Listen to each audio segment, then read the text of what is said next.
Coming to you live from the UCOMM Media Studios, it's UCOMM Live with Chris LaGrange. News, talk, sports, and workforce politics. The loudest, strongest, and fastest growing podcast on, in, and around the internet.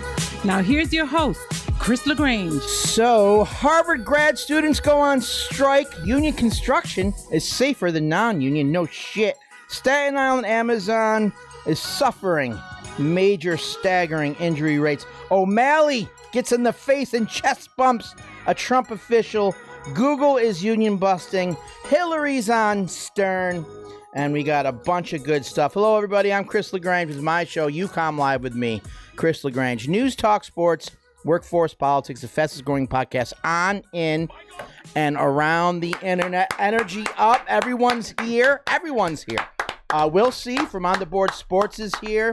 Brian frickin' know-it-all. Brian! Bob, of course, Bob's here. And Jimmy is here. How come I hear things in the background, James? James! How's your Thanksgiving? It was great. How about yours? How come I'm hearing things? What's going on here? Your boys are doing something in there. Oh, you guys? Knock it off, guys. Listen, we got a big show. We're having fun. Come on. Yes, we're having fun. The big news, well, I don't know. Depends on where you're coming from. Steve Cohen is trying to take 80% ownership over the New York Mets. So that means he's the boss. Wilpon out. You're fired. In 5 years. In 5 years? Yeah, in 5 years. So he's still going to make a series of shitty, dumb decisions. Like the rest of Jacob. Let's keep Yoenis Cespedes. Let's keep Harvey. Let's keep all these bums. Harvey's not on the team anymore. Yeah, but it took him forever to get rid of him. Yeah. I said 4 years ago, get rid of him while he's got trade appeal. I said the same thing about Yoenis Cespedes. This is a union show, folks, by the way, but this is important. Cespedes, yeah. Yoenis isn't worth shit now. And I think that maybe we should start, if we got a high-profile pitcher, not DeGrom, not Syndergaard, you know. So what are you saying? DeGrom is the back-to-back Cy Young Award winner. I think that maybe we should float out. People are going to throw shit at me, Zach Wheeler, so we can go ahead and bring in some big hitters. Zach Wheeler signed with the Phillies yesterday. Oh, he did? 5 years, 100. What do I know? You got to get the ESPN alerts. Bleacher Report. I hear know-it-all Brian's phone go off all day when he's supposed to be meeting deadlines, keeping our clients happy. He didn't it. So he got traded to the Phillies, huh? That's he signed as a free agent. $118 million, I think. Yeah, but you know, if we're not willing to pay him, then adios. What do you think, Bob? Why wouldn't you pay him? I know. Pay him. I mean, right? Yeah, considering what the other free agent pitchers like Jarrett Cole and Strasburg are going to get. All right, this is a union show. We're getting to those issues, guys. I know. We're going to talk about the Harvard strike in a second. Baseball is union, really. Yes, it is. The strongest union in the nation. I am back on Red Bull. I fell off the wagon. Red Bull's no good for you. I just can't do it anymore. Coffee makes me shit myself. Espresso. Coffee is exploitative. Green tea is a diuretic. I can't do that shit anymore, and it's just like drinking lukewarm water. Bob, who do you think the Mets, though, should float out there to try to get some big hitters on the team? You lost whatever bait you had at that point. It was with Wheeler, right? Yeah, holy cow. Everyone else has got a contract. Honestly, they need to focus on getting a third starter and a bullpen before they go and get a Shut hitter. up, Brian. All right, listen. Brian! In Harvard... Their problem? Yeah, their problem wasn't hitting last year. Yeah, it was pitching. We're talking about Harvard now. Okay, Harvard actually has... If you look up top 20 D1 college baseball teams, Harvard ranks 21, 25. I know that because I'm shopping my son around. And I'm just kidding. Isn't he like 10? He's only 9, but someday. Harvard grad students, we'll see. Bob. Jimmy, how are you, buddy? I'm doing good. Take a wild guess. If Harvard's worth, say, $42 billion in their endowment fund, meaning how much they're worth? $49 billion. $49 billion. If they're worth that much money, how much do you think they would pay, say, a grad student who does all the work for the professors? The professors are out finger-banging everybody, writing books, getting the grad students to do all their work, walking around in their beards, acting smart, and academia drives me fucking nuts. They really do. I love them, but I can't stand them at the same time. And it's Harvard, so they all think they're famous. They all think they're smart. really can't. They couldn't throw a baseball if they're like dependent on it unless they played on the baseball team. That made no sense with my segue part here. But how much, Jimmy, do you think a grad student makes at Harvard? Well, they making some of them making less than some of them making $12 an hour. $12 an hour. That's a crime. That's a crime. So they went on strike because they organized with the auto workers. Yep. And it's been over a year. They don't have their contract yet, so they walked out. But did they walk out for a day, or they're still out now? No, it's an indefinite strike. So they're out right now? Yeah. All right. If you guys are listening in Harvard, which you're not, call in to the number here, 631-969-9599. If you're shy, 646-408-4636 is a way to text us or join us on YouTube or Facebook and comment and tell us. What are they asking for? Oh shit, my Instagram. Where's my phone? Here it is. What are they asking for? Good question. I think they just want what they have now in writing, like most first contracts, Bob. But do we have that? Yeah, they want to get to $25 an hour, which would actually put them on par with all the other workers, all the other union workers at Harvard. They also want more affordable health care, and they want a independent third party to come in to handle discrimination and harassment. Now, look here, Bob. There's sexual harassment is rampant in Harvard. I guess people really horny in Boston. They have a problem with that, too? Yeah, I mean... They've had two big professors who've... Professors' wives bang them. Professors' husbands bang them. Because you're not, they're harassing their grad students. You bearded weirdos. So... This is their demands. It is. Yeah. Like, please tell your professor, get their hands off of me. Number one. Number two, they have bad breath. Dental for the professors, mandatory. 3, stop telling us we can't file sexual harassment charges against our oppressors. Shit. It just. So are these grad students going to school as well and getting a degree from all this? They are. Okay. That leads us to the bigger argument. Is indentured servitude and slavery a good choice if you're going to get a somewhat adequate degree from Harvard, which is, it's like the Rhodes Scholars of the United States of America. From what I hear, they could make more if they joined a union. Good question. If they learned electricity or plumbing, and they could go out and make good money. They sure could.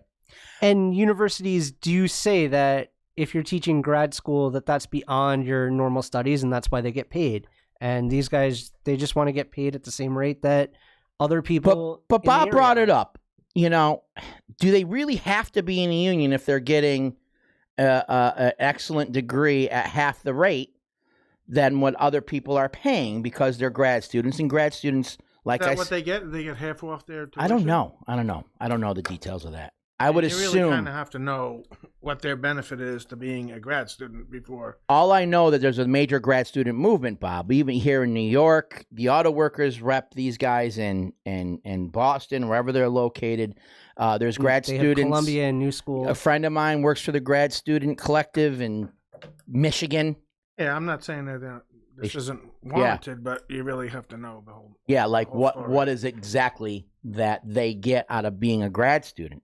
When I was getting my undergrad, the resident assistants, the RAs, I believe they had a reduction in their tuition to go ahead and just monitor what I was doing on the dorm room floor, which was nothing good. So if they're getting a percentage off their tuition, that has to be counted in with their compensation. Well, I know at a lot of schools, they'll provide grad students who are going to teach extra classes.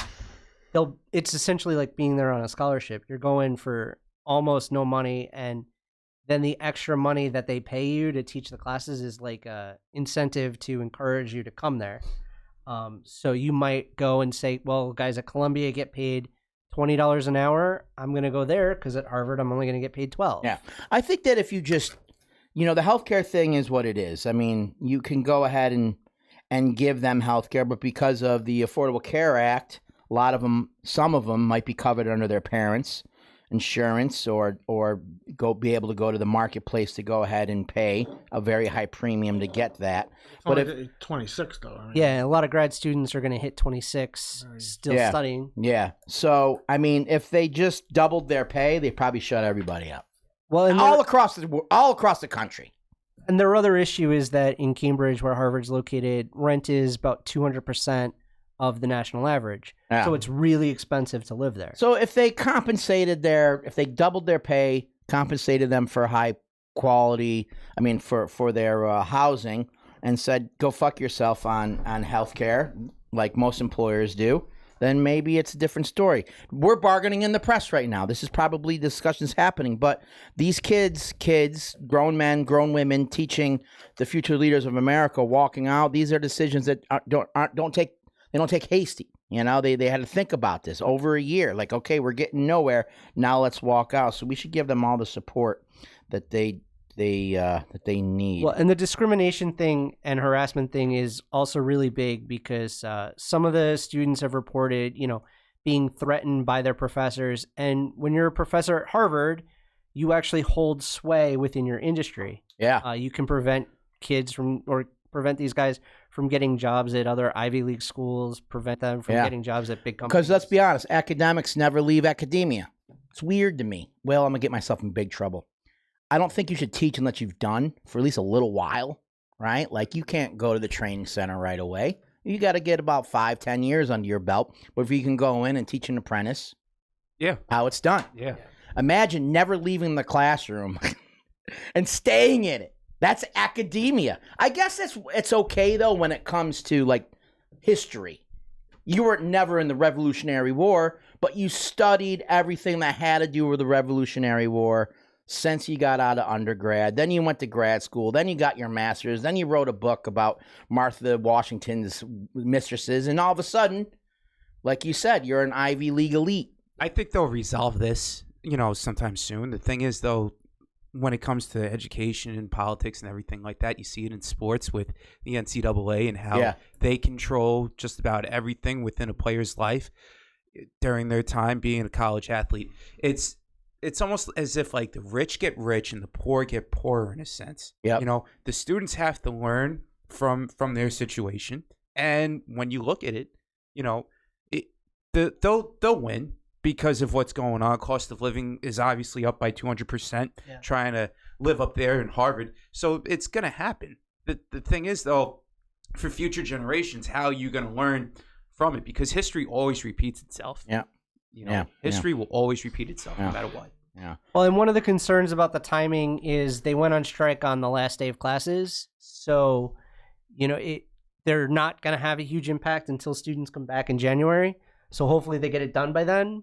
But you also have the holiday in between. Oh, I see. So that's a good tactic. So we're going to do it on the last day of classes. We're not going to disrupt business too much, but understand our power that if you keep your shit up, we're gonna step it up. Well, it also has the impact that professors now have to grade all of their students' final exams. Oh, that's so awesome. Instead of having the grad students do it. That's so awesome. So it could also end this week because the professors don't want to do that. I had a professor tell me not to work in organized labor.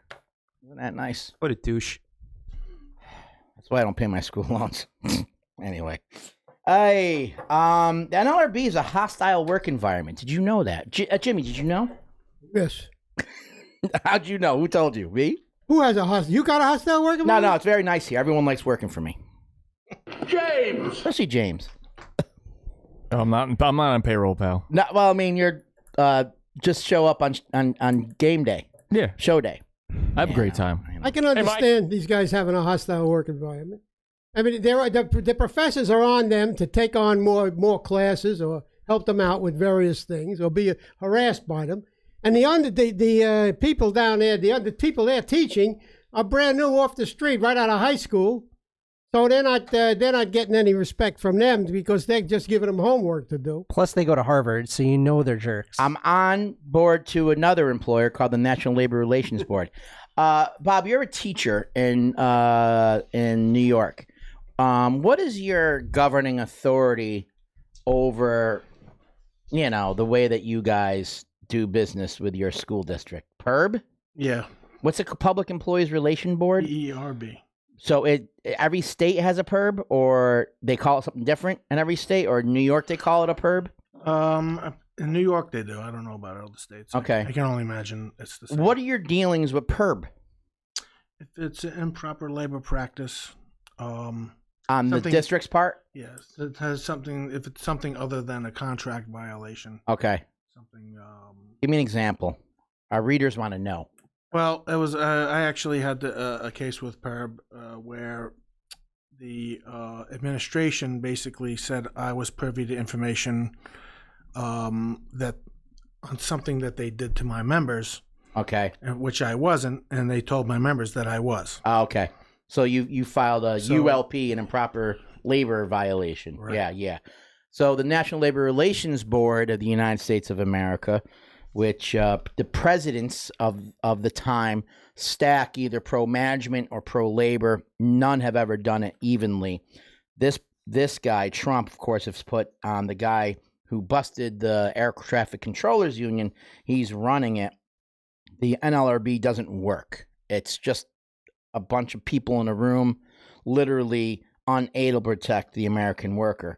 The National Labor Relations Board is charged with protecting people who work for a living. And when a union brings a unfair labor practice against an employer, it is their job to go ahead and investigate whether it's a legit claim or not. Also to supervise union elections and make sure they're speedy and done right. None of this is happening.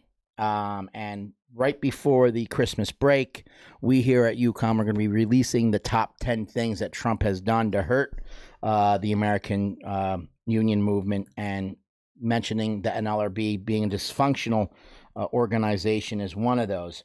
But Brian, what's the story behind the story on this NLRB nonsense? So on Monday before Thanksgiving, the staff had a rally outside of the NLRB to publicize some of the abuses that the board has been putting on its members. They called out Chairman John Ring and the Council Peter Robb. Not its members, it's employees. It's employee. Well, how many people work there? Like 4? No, I'm just kidding. Well, they have regional offices. They probably have thousands. Yeah, because they have regional offices because you go to them, you go to the regional office before you're going to end up before the 5-member board. Okay.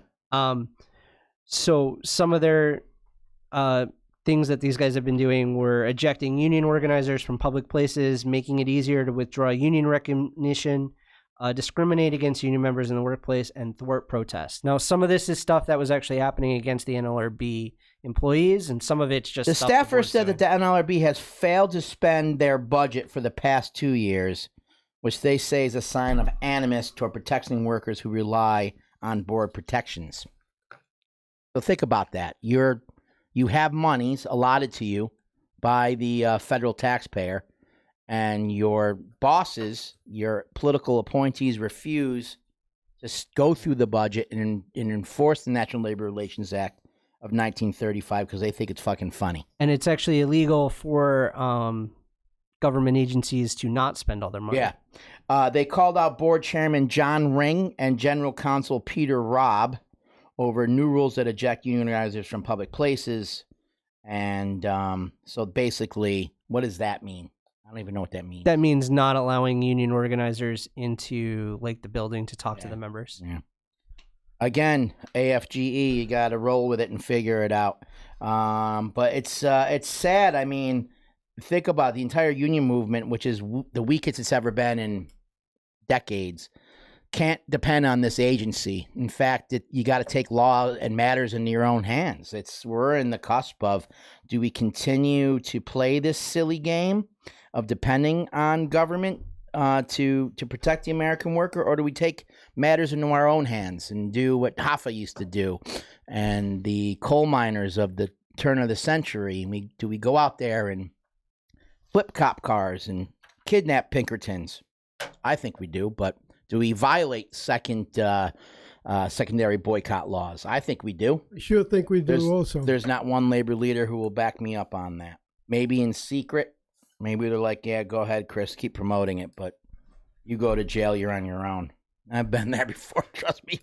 Paper blankets and bologna sandwiches, right, James?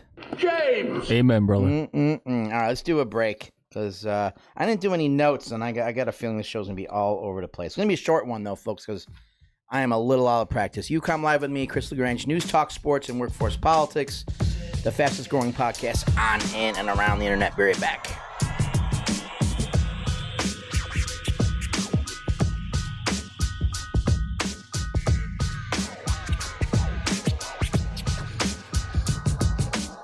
Promotional considerations for UCOMM Live with Chris LaGrange are provided by the following.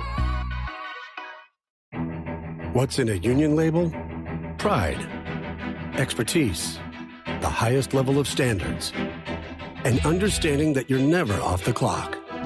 Charged with standing up for others, to fight for fairness, opportunity, equal pay, an obligation to help everyone succeed, a commitment to protecting what makes America possible. What's in a union label? Everything that matters most. Did you read that story on UCOMM Blog? UCOMM Blog is America's fastest growing daily news service, delivering news on progress, sports, entertainment, current events, and workplace politics. Our team of writers and trusted sources weed out the bullshit and get you the stories that you need. With a weekly email and a daily workweek text, you can't find content like ours anywhere else. Designed for the busy activists on the go, that's UCommBlog.com. UCommBlog.com. Ever wonder what you can send through the mail? Turns out, a lot. We not only have the largest postal service in the world with the lowest rates, no tax dollars are used to support it. The post office will take almost anything but your tax dollars. But some in the government want to sell off the post office to private corporations. That'd be the end of delivering almost anything, anywhere, at a cost you can afford. The U.S. Postal Service. Keep it. It's yours. This is Ed Flash Farron's 44-year member of SAG-AFTRA and host of America's Workforce Radio and Podcast. Listen to us anytime, any day at awfradio.com. It's 1 hour of worker power where you can find out what's going on with the steel workers, the UAW, the communication workers, teachers, the building trades, and much, much more. Listen to the people trying to make a better life for us all. It's all about labor on the move, and we are Union Strong, America's Workforce Radio. Check us out at awfradio.com.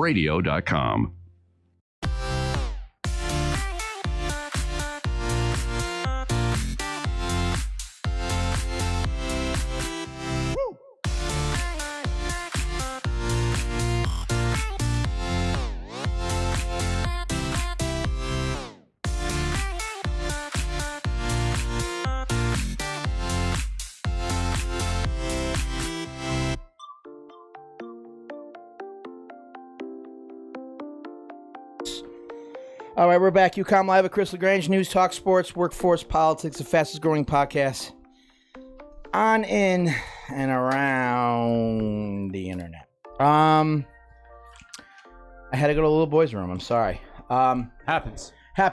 So here's what's happening.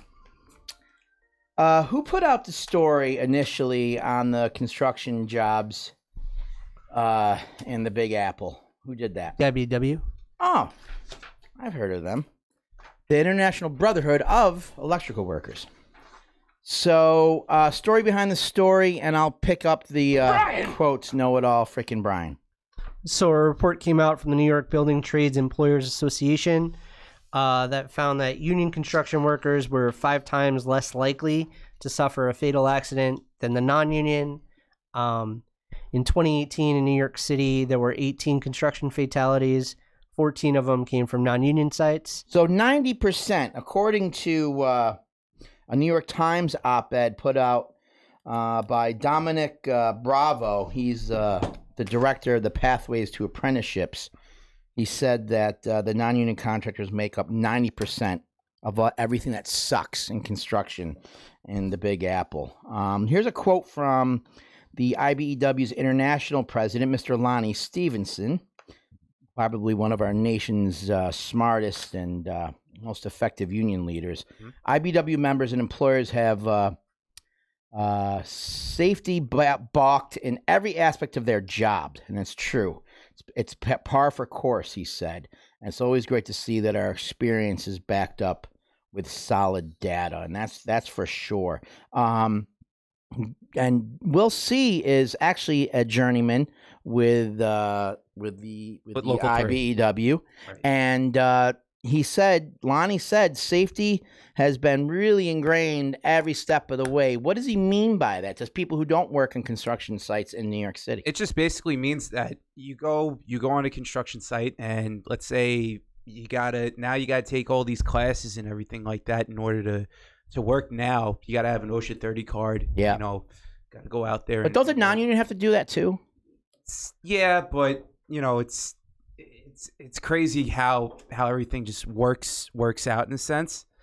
You know? Because the non-union kind of skate around that. Yeah, and not only that, but some of these guys are afraid to fill out an accident report. God forbid if some of these instances, like let's say a guy gets hurt, we'll get another guy off the street. Yeah. As opposed to, let's say, somebody that does get hurt, fills out an accident report. You never know what's going to happen. I've heard so many horror stories of non-union employers, especially electricians, where a guy gets hurt and continues to work hurt, won't tell anybody because he's afraid of getting canned. Right. Yeah. Yeah. It's happened. It's happened plenty of times. Yeah. How many times have you been on a job where an accident has happened and the job just stops? Often or just once in a while? Never? Like once in a while. Yeah. You know, yeah. Depending on the situation at So hand. what happened? Tell us. I want to hear a story. You don't remember? I don't really remember. I don't really recall offhand. Do you get paid for that? For what? The time for coming in. So let's say your shift starts at 7:30. You're done by 3:30. It would start up at 7 o'clock. Okay. Work would start up at 7. Sure. And then all of a sudden, around 9:30, a laborer's leg gets crushed by a pallet full of something. And do they stop the entire job for something like that? No. Does a certain section? Is it different per job? It depends on the job. It depends on what's going on, but I haven't seen that. Okay. All right. Sounds like if there was a safety issue for everybody else. If somebody actually died on the job, then the whole job would get shut down. Like, for example, like a couple of years ago, back at 12th Street, in between 6th and 7th Avenue, there was a job that was going on. I think a hospital was being built. Okay. And some lady wound up getting, I don't know if you remember, got hit in the head with the loose piece of debris. Oh, no. Yeah, and they wound up shutting the job down. Did she die? Yeah. On the site? Like on the sidewalk, and they wound up shutting the job down. Oh, like a pedestrian. Yeah. It wasn't a worker, but okay. Yeah, they wound up shutting the job down because of that. Oh, I see. Yeah. Wow. So I'm wondering if the people get paid for that day. I would assume if you come in, you work a certain hours, you're guaranteed. I don't know. We don't understand the CBA, so we're not even gonna act like we're not even gonna guess at it. Oh, look at this quote from Bobby Holst. Bobby Holst from Local 3 Journeyman.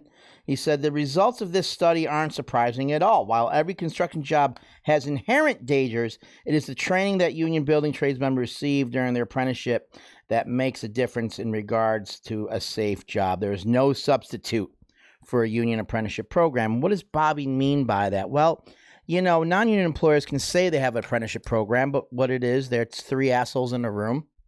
And it's not a training center. There's a couple of pamphlets given them by OSHA, and that's it.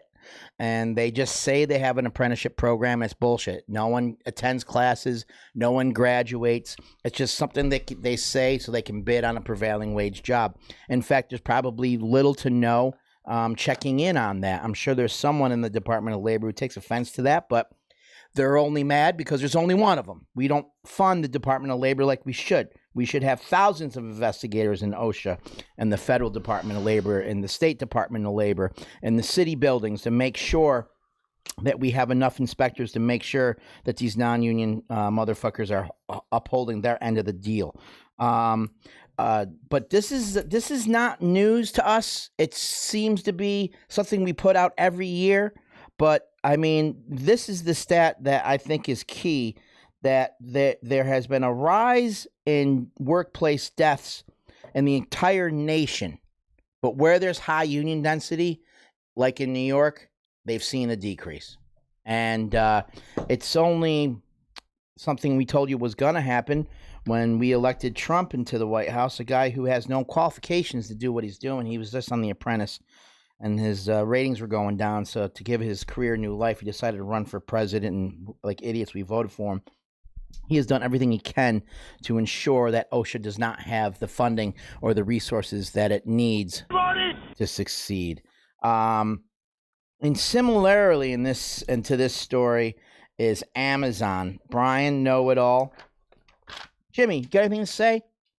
No, but I know when I was working out in the field, the company had inspectors that usually pop up out of nowhere. and walk around a job site. And anybody that wasn't following the safety rules would get taken off the job site and they'd catch hell for it. Yeah. So that is to preempt the government coming in, because once the government comes in, then there are fines that follow. Well, that's why the company sends their own inspectors out first. They don't want to get fined. That's right. They don't, any more than they want anybody hurt. So they send out their own people. And I want to believe that. I want to believe that all employers, union or non, don't want their people hurt. You know, I want to believe that. I don't believe that Amazon gives a rat's ass about its workers, because once you kill one or get rid of one, there's 1,000 of other gig economy suckers that will do anything to go ahead and make a $12 an hour. It's a sign of our times. Also, too, like you look in the city now with all these non-union developments being built, you know, whether it be residential now or whatever the case may be. You gotta, you know, you can only blame so much so on the non-union contractor trying to go out there and make $1, right? Yeah.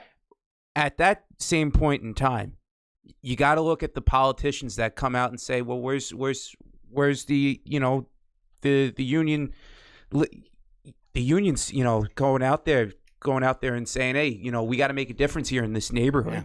You know, same thing can be said with these developers going in there. They want to make a profit. They want to make $1. You know, and if people aren't showing up to like meetings at all or anything like that, it's gonna ultimately affect it when voting time comes around. That's a good point you bring up. I think what Will's trying to say is that we can't depend on the government to solve all of our problems. Sometimes we got to take matters in our own hands. If a job is going up non-union, we got to have a presence there. We can't let people going in and out of it freely without being exposed to any union literature or talking to an organizer, jumping into some dumpsters, grabbing a list, following these motherfuckers home, talking to them when they're out of their work environments, explaining to them that you are not a tool, you are not a piece of shit, you have value, you can have a voice on the job. You have rights. Yes. You have to put in your time. And if you don't do that and all you do is complain about somebody because they speak Spanish, then you're a fucking racist, Trump voting asshole, and I have no fucking time for you. If you're listening to this show, turn off. Fucking InfoWars is a few dials away. Who handles safety in the schools, Bob, who's in education? What's so funny? I just went on the rant. It's like you're like a little kid who all of a sudden skits us out for a second. Shit. How do you handle your safety in the school, right? How do schools like, hey, there's a puddle of kid piss. Someone's got to clean. I don't get it. What are school safety issues? I know for sure where we live there was like Chris was homeschooled. He doesn't know much about there was like lead or asbestos coming out and people were getting sick. So they closed the building down. Yeah, we've had asbestos abatement in our school too. So tell me. Well, what we have is a health and safety committee.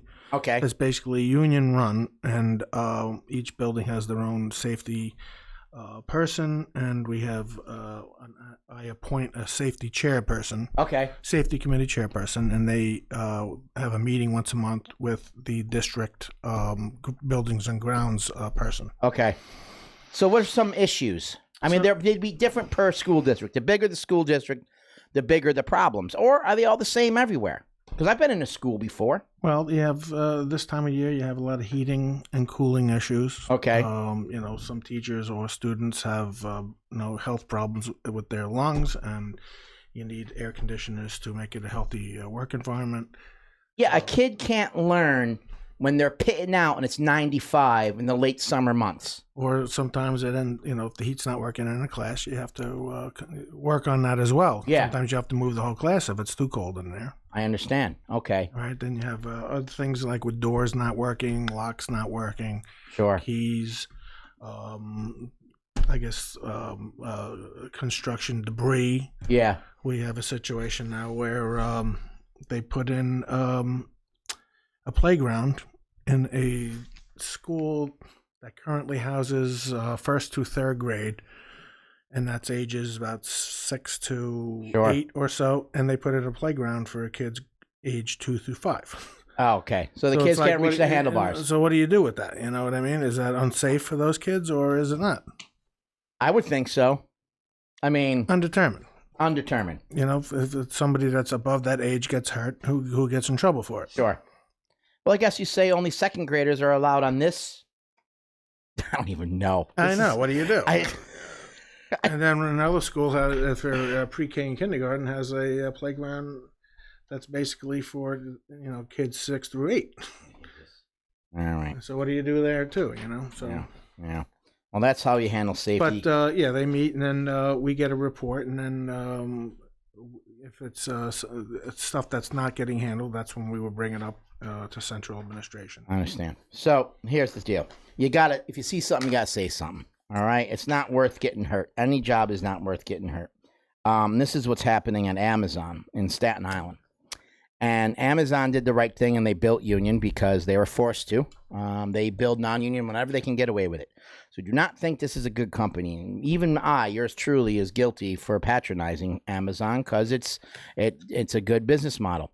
But as a consumer, I like the convenience of being able to go online, not seeing behind the curtain, and I don't give a shit who's dying or who's getting exploited as long as I get my freaking product that I ordered because I'm too lazy to go to the store. Yeah. That's America. In 2 days. Yeah. In 2 days. iPhones in China. Brian! Nike shoes. That's right. Yeah. Porn of all sorts. I still you do. go out of country for your pornography? I'm a traditionalist. Really? I am. I like the tape. Like to hide it. So anyway, I'm just kidding. So It only takes an extra minute to find out who Jimmy, settle down over there. You okay? who manufactured the device you want and go directly to them.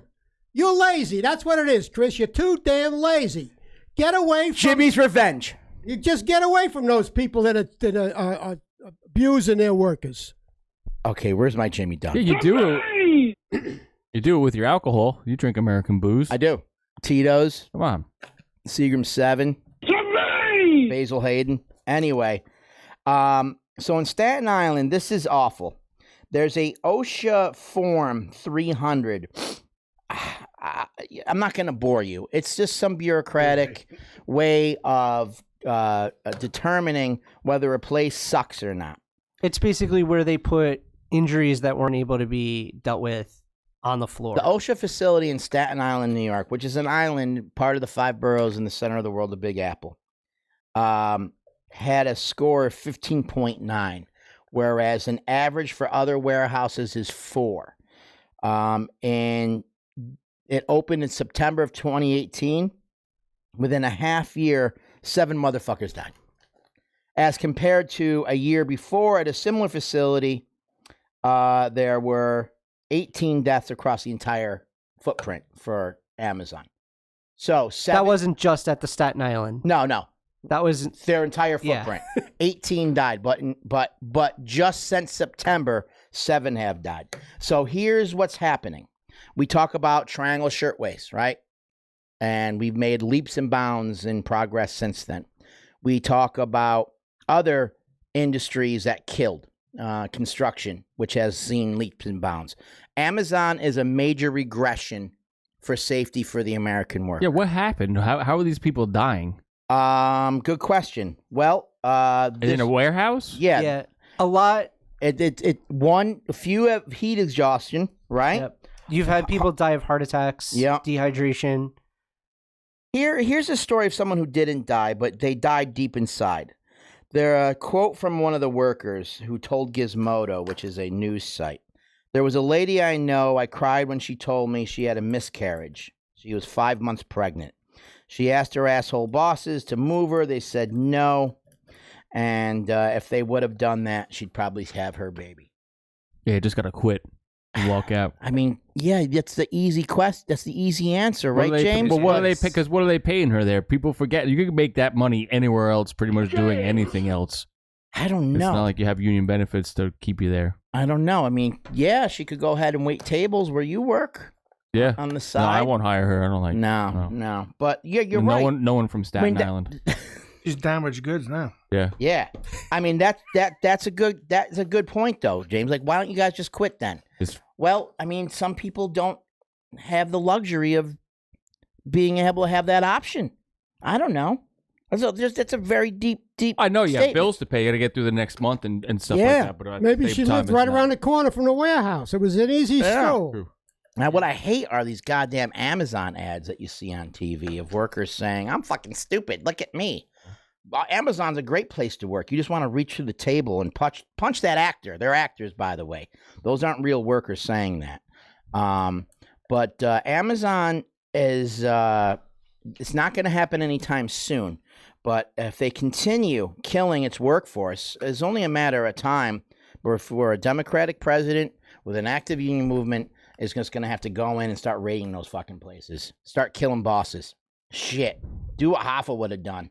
Fucking flip over trucks. I mean, what are we going to do? It's so frustrating. I don't know what to do. I mean, right now, I'm not, giving you all my Staten Island jokes right now or the union cause right now. I'm biting my lip, I mean, Staten Island, I don't think is. Hey, leave Staten Island. It's nice. It's nice. Shut up. Knock it off. It's like man. Connecticut. Times have changed, though. I don't vouch for this guy. That's why he's not on camera. Chris, times have changed, though, bro. Yeah. Times have changed 100%. It's now the revenge of the nerds. I'm being honest with you here. It's the revenge of the nerds. Everything that happened in the 70s and the 80s with the strong muscle. Now you have all these laws and all this stuff that's on paper that you can't do this, you can't do that.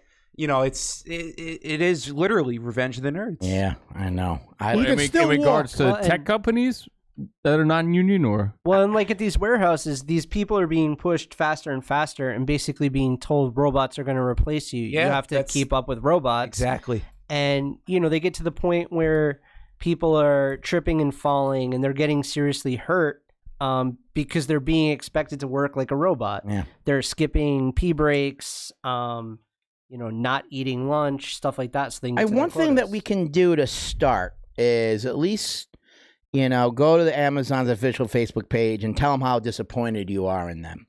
You can also talk to a driver. These people don't work in the warehouse. They're poor. They're a whole other set of suckers who are just driving as fast as they can. They don't care who they kill along route, as long as you get your cell phone cover. And just maybe talk to them and look them in the eye and be like, listen, you have value. Quit your job. Quit doing that. Start talking to the Teamsters. Isn't Amazon listening at all times in your house anyway? Yeah, I mean, you just expressed your concerns to your little Amazon device every day. And I told this story last year when we first started this. There's no privacy. Podcast. They don't want to pay anybody. James, they want to pay people's shit, and they want to listen to all your conversations. I met a guy. They want to store, see what your age you are, so they can sell you more shit that's made from China. I met this guy who career military. And he was proud to tell me that he was a huge Trump supporter. I met him in fucking Florida. And he was proud to tell me that he was going to become a boss at Amazon to bust the union. Stupid shit. Yeah. And my fucking FICA taxes paid for that fat fuck to eat while he worked in the Army because he couldn't get a real job. You should have. Fuck him. So pissed. And my cousin, actually, he served under my cousin. Fucking scumbag. It's like and these are the type of people that are bringing down the hammer. It's like 1984 with all the technology and stuff. We're being spied on at all times, and now these people just want to treat you like a slave too. Right. It's insane. That's right.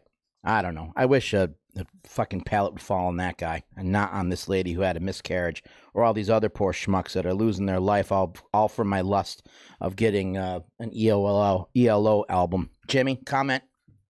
No, you just said it all, boss. Thank you, buddy. And if you're going to order from Amazon, maybe don't do it on days like Cyber Monday or Prime Day when, I'm not even a Prime guy. I pay regular. It's there just as quick. What about you, Bob? Are you part of the problem too? Yep. Me too. I am. We're all part of the problem. We're all part of the problem. We are. I know. Sometimes it breaks into families. You go past a Walmart and the wife says, hey, I got to stop there. You were there. And I say, wait a minute. I ain't driving into the Walmart lot. You're not going to get out of the car. And what does that lead to? We all know what that leads to. So it leads to you on the couch. If you're willing to put up a fight about it, then God bless you.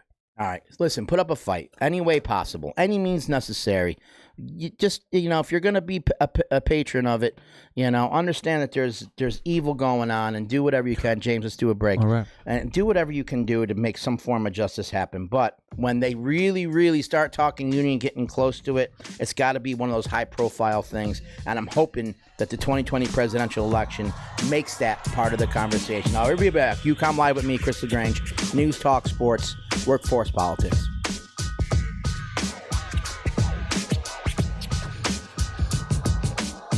UCOMM Live with Chris LaGrange is sponsored in part by When you're a small business person, you're fixing things every day. Something breaks, you need to fix it right away. Congress could learn from small business. The immigration system is broken and Congress needs to fix it. It's good for our economy. It's good for business. It's not a Democrat or Republican issue. It's an American issue. Don't fight about it. Fix it. We need a way for people to learn English, pay taxes, and become citizens. It's simply the right thing to do. Call your senator. It's time to fix what's broke. SEIU COPE is responsible for the content of this advertising. The UCOMM Media Group is our nation's premier marketing, advertising, and internal union communications consulting service. UCOMM's award-winning websites, newsletters, texts, and strategic messaging delivers the union value set in a unique and relatable message that really resonates. With affordable rates and proven organizing methods that work, we take a load off your workload. To learn more and set up a consultation, visit ucommworks.com. That's ucommworks.com. Hey everybody, what's going on? It's Will Cherucci from On the Board Sports here, and I just want to let you guys know that I do a podcast called On the Board Sports. It's all about sports, and we talk about basketball, baseball, football, and hockey. Whatever's going on, it's on the board with On the Board Sports. Check us out. All right, now you're just like Daddy, huh? They'll probably never know about his thousands of hours of on-the-job training. There you go, Daddy. Or that he spent as much time in the classroom as someone with a master's degree. You and I know he's one of the experts when it comes to electricity, part of a team committed to doing the job right. They call him Dad. You call him the electrician right down the street. IBEW, the power professionals in your neighborhood. Hey guys, you like what you're hearing? Text us at 646-408-4636. Chris LaGrange here, host of UCOMM Live with Chris LaGrange, news, talk, sports, and workforce politics, the fastest growing podcast on, in, and around the internet. Join us live every Thursday at 4 p.m. Eastern on Facebook, Instagram, YouTube, and Twitter with archives on UCommLive.com. Our loud and colorful panelists bring you current events like no other. So follow and subscribe today wherever great podcasts are found. UCOMM Live call-in line, 631-969-9599. Or you could try 631-969-9599. If none of those work, try 631-969-9599.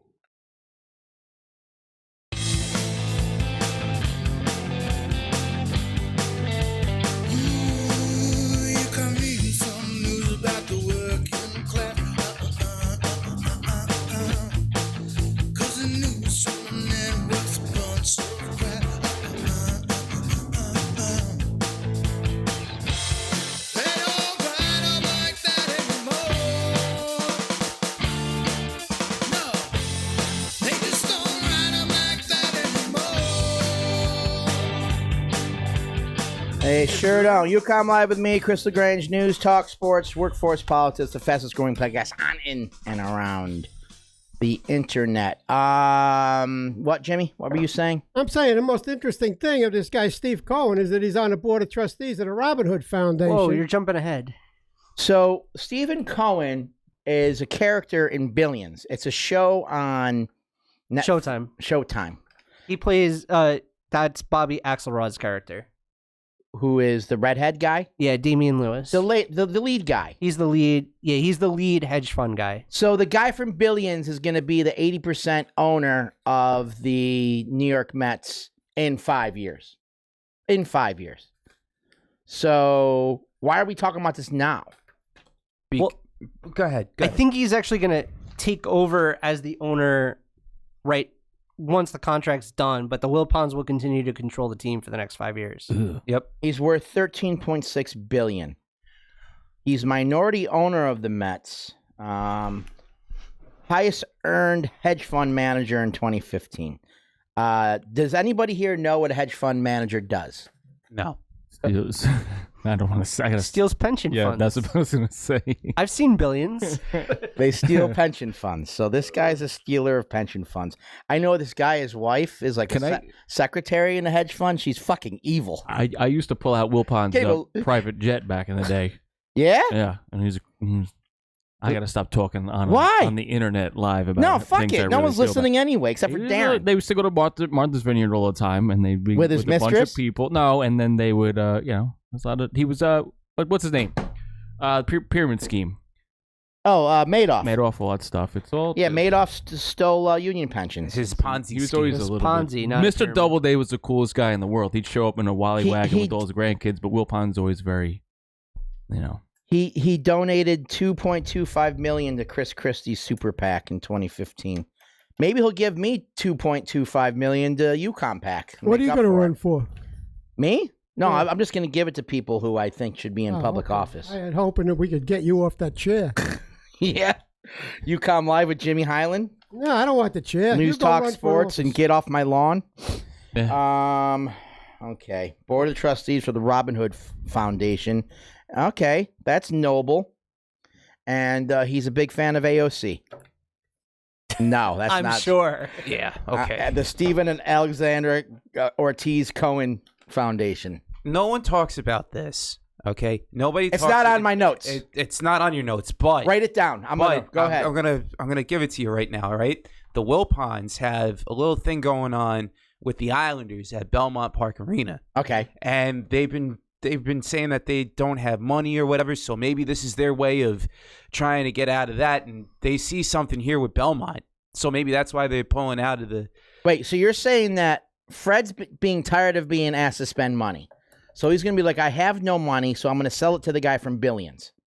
And so if I do that, leave me alone? That's what you're saying? No, what I'm saying is that... He wants to have something to do with the Islanders?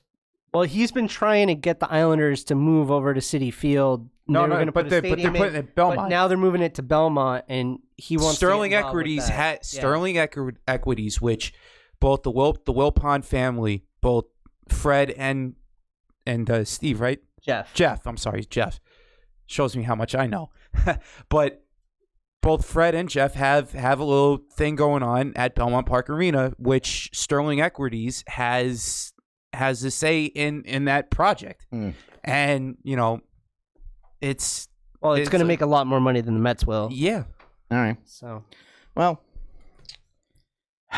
but I got to ask you, Chris, right now. Yes, sir. With the Mets, okay, this offseason, even though new ownership is going to be here in 5 years. I'm like Bob. I hate the offseason. But this is the time where it's like nothing's going on. But this is the time every day I would go home and watch the blue and orange. It's dark early. There's no baseball. Jesus. I know. Grim. Go to an Islander game. It's grim. But anyway. Yeah, go on that sinking ship. What's going on with the offseason? What should they do in your eyes? I just said that since we started the show, we need to maybe get rid of somebody who had trade value to bring in an even bigger hitter. I think we just need to maintain what we have and just continue to grow and pick from the farm, to be honest with you. Do you want to see Josh Hader here? Do you want to see Dylan Betances in that blue and orange New York Met uniform? Maybe he wouldn't fit, I don't think.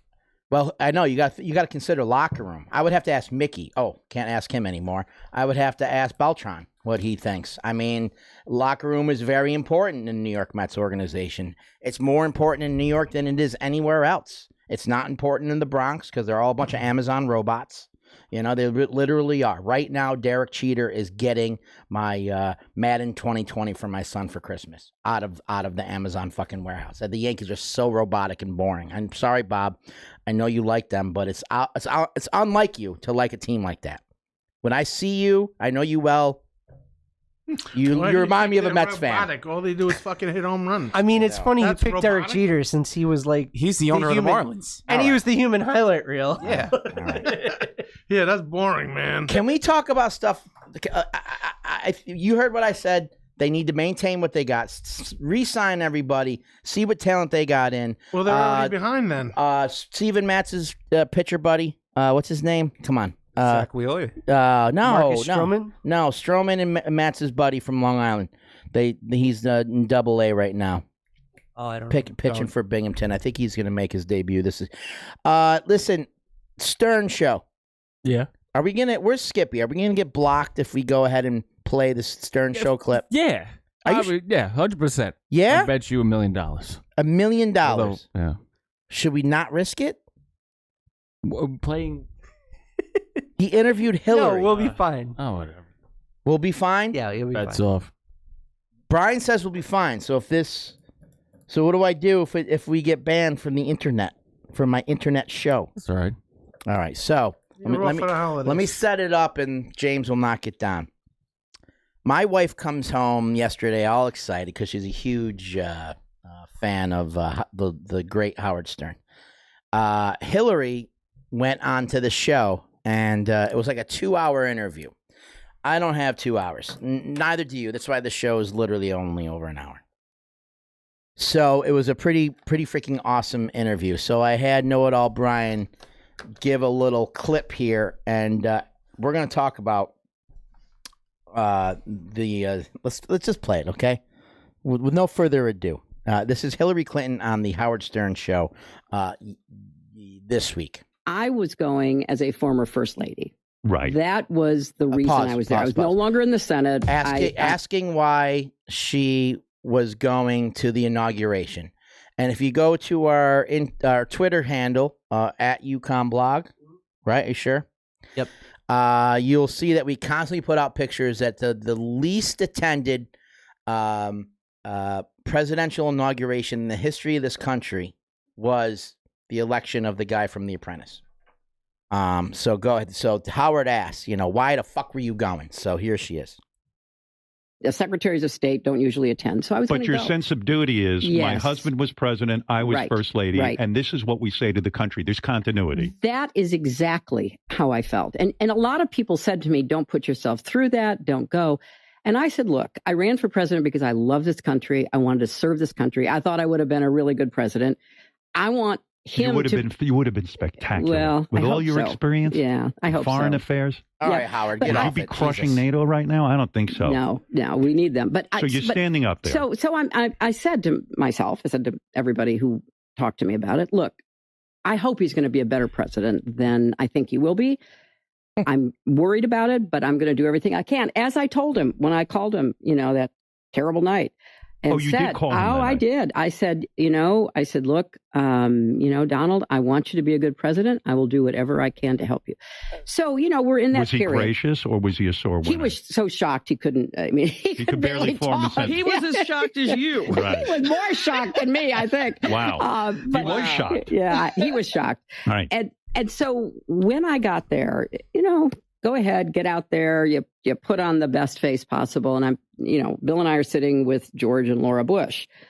And then he started on that speech, which was so bizarre. And that's when I got really worried. I thought, wait a minute.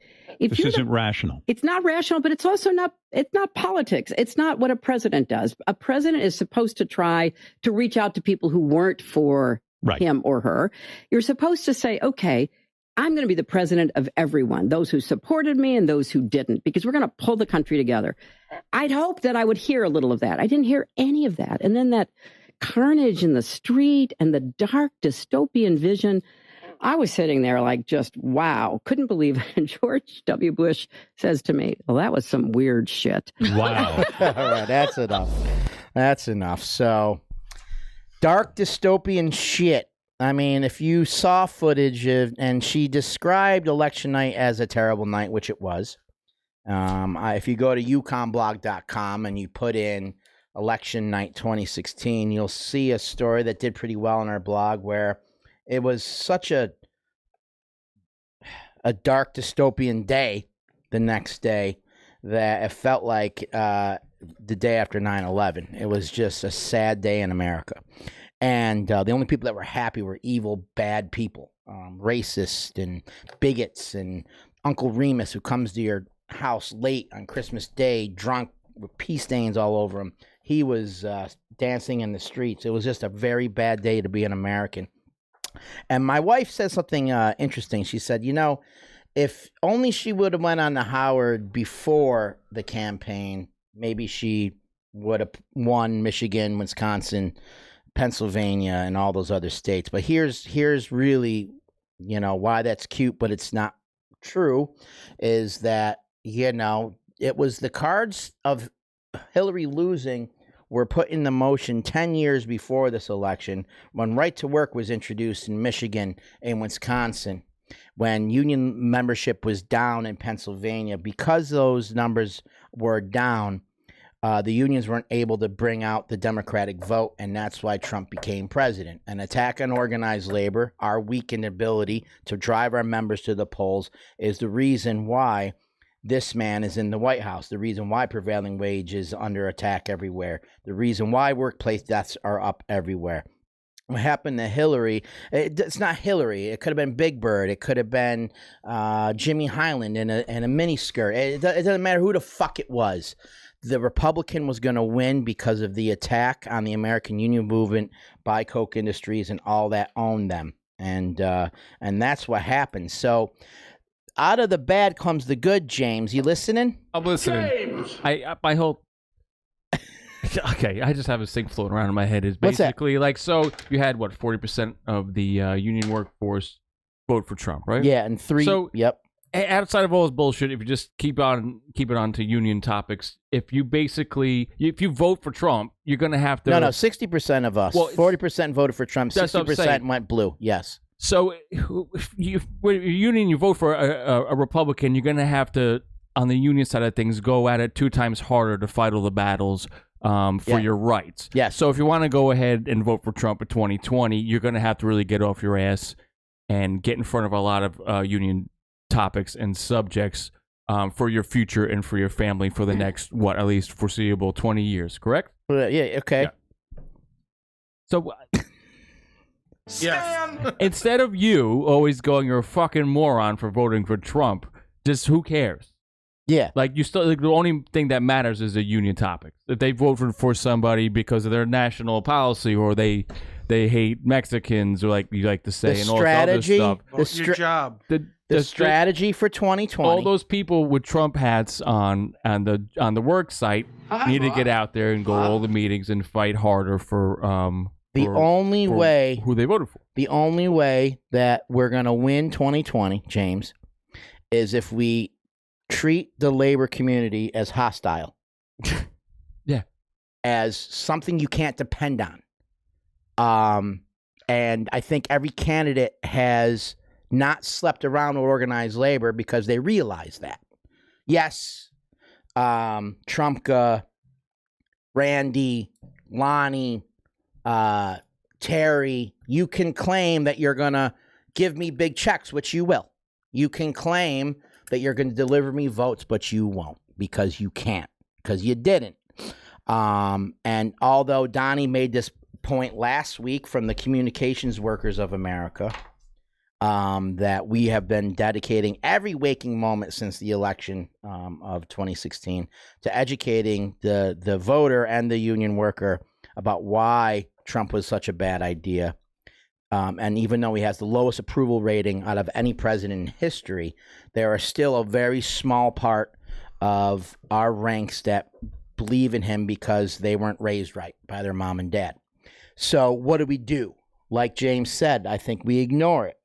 And part of the strategy is, if we can't depend on the unions to elect the next president, who can we depend on? And that's what the unions can fund. Other organizations that are going to make sure every black, every Hispanic, every fucking woman out there makes it to the polls this time. Maybe run some ads telling the guys with the Trump stickers on their hats that election day is on another day. Maybe run an interference campaign to keep that worker home, to save him, save labor from itself. Now, I'm hoping to be called out big time. Like, I can't believe LaGrange just said this. You know who I was told this by? In 2016, by a AFL-CIO representative who I will not say his or her name. They said, don't depend on us. You try to mobilize the union voter to the poll, you will lose. And we did. So, think about that, huh? Put that in your fucking pipe and smoke it. So, O'Malley, let's do this now. I love it. So, I was a big O'Malley guy, as was the UCOMM media group. as staff only for him for president in 2016, but it didn't work out. O'Malley almost got in a fist fight, Bob, with Trump's national security, Homeland Security guru. Deputy Secretary of Homeland Security. This was at the Dubliner in Washington, D.C. You've been there? Yes. You don't drink. Why were you there? It's my dad's favorite bar in D.C. I call bullshit. Let's go this weekend. Let's go. We're going right now. Thanks very much, Ray. So he's at the Dubliner in Washington, D.C., and it was a bunch of it was the Wednesday before Thanksgiving, a big going out night. I don't go out on Thanksgiving Eve anymore. Do you, Bob? I want to. It just seems everything's going to be too busy. Yeah. Plus you're going with a bunch of people. And you don't want to be hungover. It's amateur night. It is amateur night. It is. Did you go out? I worked it. I did. Did you get any phone numbers? No. He's single, ladies. I am. I watched the Islander game. I went to the Offside Tavern down in Manhattan. Have you ever missed an Islander game? Depends. Doesn't sound like I actually, yeah, I know. Right? I actually did miss an Islander game. Do they still got the Ice Girls? Were you? No. Were you like Jimmy Fallon in Fever Pitch when you heard it? Because you recorded it and wanted to watch it earlier? Well, that's why we have MSG Go on our phones now. Oh, my God. You have problems, we'll see. It is what it is. So, he's there with his alumni association from some prep school he went to, Gonzaga High School Prep. And what's the guy's name? Ken Cuccinelli. What? Ken Cuccinelli, but they call him Cooch. Cooch. Sounds like a George Bush nickname. Cooch, which is an acronym or another word for pussy, was called a white supremacist by Congresswoman Debbie Wasserman Schultz. She's still in Congress? Yes. Really? I met her once. She just no longer runs the DNC. So she called Cooch a racist. And O'Malley, when he walked in and saw Cooch, he made a beeline right over to him. And he uploaded his frustration at this guy about the separation of migrant children and putting them in chain link fences at the U.S. border. So while this was happening, now mind you, it wasn't me getting in the face of Jimmy. Like you and I have had high volume conversations before. Yeah, no one cares. I'm not O'Malley. You're not Cooch. We both talk loud. You're Jimmy and I'm Chris. That's all. Yeah, we should record right before the show. You guys always yelling at each other. I know. So, but O'Malley's got that high-profile look because he ran for president. He was the mayor of Baltimore for like 8 years and the governor for 29 years. I don't know. He's got street cred. This Cooch guy, I couldn't pick him out in the lineup. I really couldn't. Well, looks like we'll see. He was a state senator down in Virginia, and he ran for and he was the attorney general. And so that's as high as he got. All right. So anyway, O'Malley takes a beeline to him. And according to WAPO, they were face to face, and raising his voice so everyone can hear. O'Malley said to him, "The Jesuits of Gonzaga didn't teach you to put refugee immigrant children in cages." Now, Jesuits are Catholic teachers. Yeah, they're like a Catholic religious order. And I know that for a fact because I'm Catholic. Isn't everyone Catholic? Everyone here is Catholic? No. Jimmy. The first thing Jimmy's going to say when he's on his deathbed is the Hail Mary. I promise you. They all do. So anyway, he said that. Then there was an allegation that they were bumping chests. Awesome. And then O'Malley... I think O'Malley has confirmed that. And then O'Malley said to Cooch, "What is it, Ken? You want to take a swing?" Fucking awesome. And Ken didn't. Instead, the little pussy coward ran away. And O'Malley was so worked up that there was reported that there was a vein bulging out of his neck and that there were other people in the bar cursing at him as well over his policies. So I hope he had a few in him. I hope he had Sounds some. Like he did. I'm hoping he did because, them's fighting words. Or I'm also hoping he was sober. Dead sober, maybe had one beer, half a beer, like a light beer, and did this all with a clean conscience and a good heart because it would make the message that much louder. O'Malley? I know. Yeah, one. He defended his actions to WAPO or to somewhere he was interviewed by saying, I think silence in the face of cruelty of caging children on our borders irresponsible. We cannot be silent in the face of this. The biggest threat to our freedom is not a dictatorship. It's our own passivity and acceptance of cruelty against people like that. We all have an obligation to speak out, and it is what it is. So O'Malley spoke out at somebody who was directly responsible. Should you chest bump and tell Uncle Remus to take a swing at you? I don't think so. That's probably not a good idea. Or the drunken trades guy who's breaking all types of work rules, right? Has a beer at lunch, got a Trump hat. He's just a shithead. What about that guy, we'll see? I don't know. What about somebody who's wearing an ICE enforcement jacket? Or somebody who works for Homeland Security? Somebody who has a little bit of a stake in the game, like a congressman? Do we get into the face of a member of Congress on the Republican side like O'Malley did? That's the question. Yeah, just don't throw a punch at a congressman. I'll go, hey, paper blankets and bologna fucking sandwiches. I've done it before. I'm not afraid. Cops know that too. Can we go to a break before Am I going to have helicopters flying over my house again, Chris, with this? I know. Jesus. Have you ever been to my office? All the charges against me from the people of the state of New York versus me for strike activity are framed. Promotional considerations for UCOMM Live. Jimmy, man, you're on the ball. All right, we're going to do a break. You got me nervous, Chris. I love you, O'Malley. I miss you, brother. UCOMM Live with me, Chris LaGrange, News Talk Sports, Workforce Politics. We'll be right back.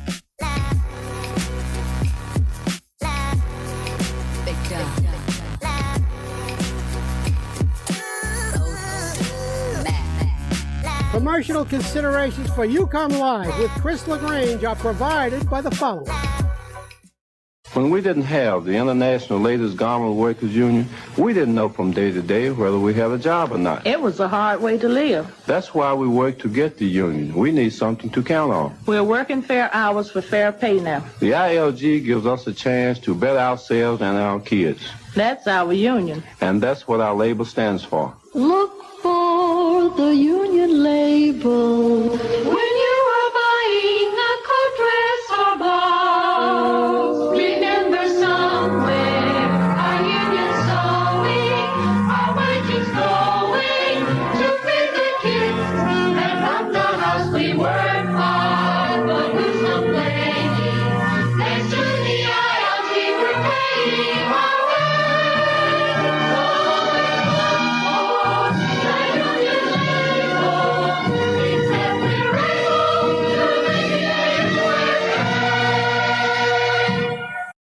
Like what you're hearing and want to make a comment? Too shy to call? Too busy? Then shoot us a text at 646-408-4636. That is 646-408-4636. The official UCOMM Live with Chris LaGrange text in line. Finally, a super PAC dedicated to giving working people a seat at the table, UCOMMPAC.org. UCOMM is a federally registered super PAC that gets behind causes and candidates that support expanding job opportunities through apprenticeships for all Americans, pay equity, livable wages, the right to organize, and repealing 14B, making right to work illegal in the United States. With clean money raised from regular working people, UCOMM is changing the reputation of super PACs as a political organization that can serve the greater good. Learn more and donate today at UCOMMPAC.org. That's UCOMMPAC.org. Do you want to get in on the action live during the show? Simply call 631-969-9599. That's 631-969-9599. The official UCOMM Live with Chris LaGrange call-in line.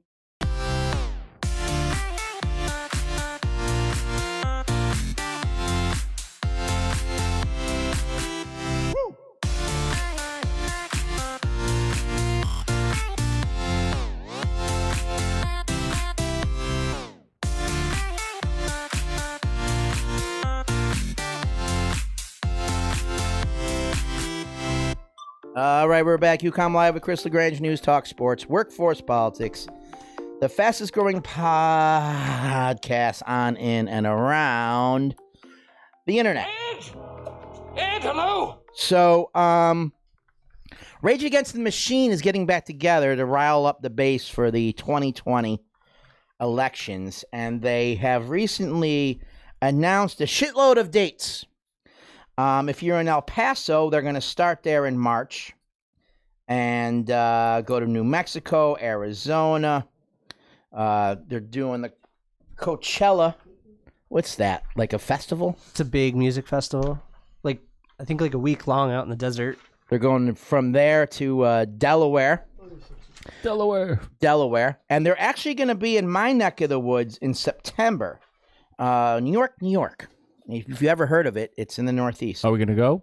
I am definitely going. Still haven't taken me to a Packers game yet. I'll bring you there, and we're going to mosh together. Yeah. Bulls on the parade. So listen, I need money. I can buy my own tickets, but I want to make like 1,000 UCOMM blog or UCOMM live or UCOMM something shirts and just give them out. Because that's our base. The Rage Against the Machine fan. Seriously. Like, there's probably not one Rage fan that doesn't agree with everything I say, Will. Everything. They're probably all Packer fans, too. Maybe. You got to find out. Everyone's over 30 now, though. There's no young kids. They're all Everybody's 40. like, over 40. They're 40 and 50. Yep. But if you have any ideas for me on how to really make a dent into the Rage Against the Machine market, let me know. desk@ucomblog.com. I got the freaking phone number right there. Text it in. It's easy to get a hold of us. We got comments. What's Darren have to say? Darren just agrees with everything I say. Yeah, he says we have to become labor sheriff, just like him. Wait a minute. Why are they going to... this doesn't make any sense. They're going to the United Kingdom. Yep. Where's Stockholm? Sweden, France, Netherlands. Sounds like a world tour. Yeah, they're going to Australia, New Zealand, Knock South it Korea, off. Japan. Oh, I see. From like June and July and August, they're going to Europe. Oh, well. European tour. What do you think? It's just about the Rusty. good feels? It's Remember about when the Rusty money, went to baby. Germany and saw his first Gotta boob? make more money. All right.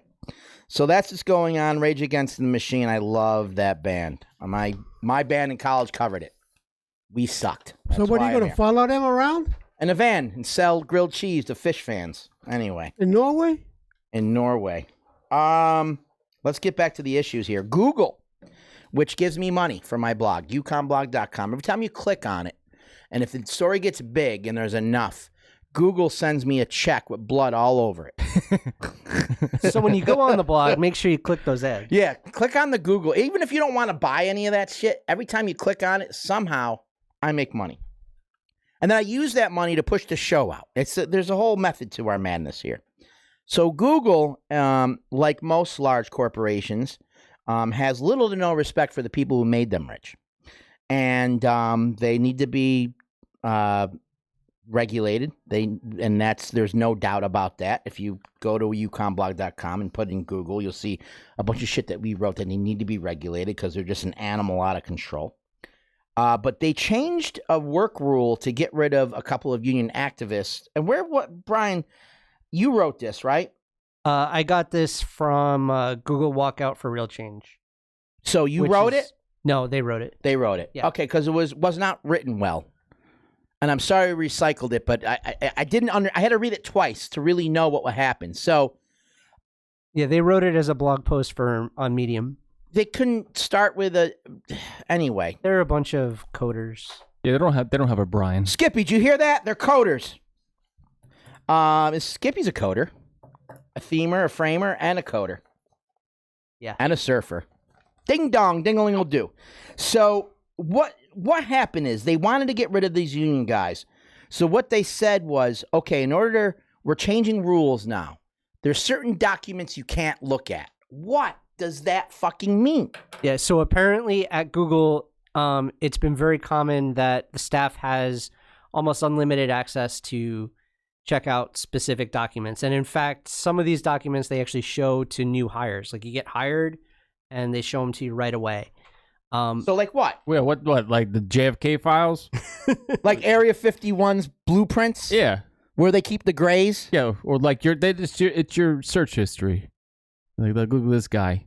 You know, the alien people are saying they killed Kennedy, and then the mafia's saying they did it. That's right. It's like only Google definitely did it. Everyone knows that. Agreed. They don't specify which specific document. Because it's silly. The whole fucking thing. That's why you don't even have an Alexa in here. We got to get her back. We do. So there are certain documents that they want.